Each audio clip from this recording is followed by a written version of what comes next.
Hey, what's up YouTube? FadeK951 here, and I'm about to do a demo on Reaper Doom shells. I'm gonna do them in order from left to right. The description actually matches the effect.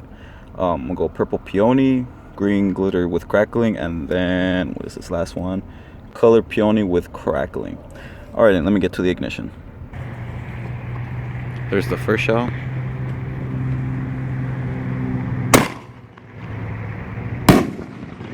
Nice. There's the second shell. Let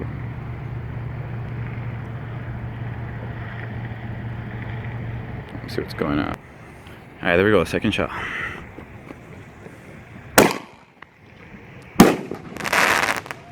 Nice.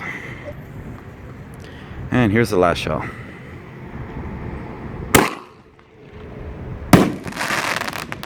Damn, that one was really nice.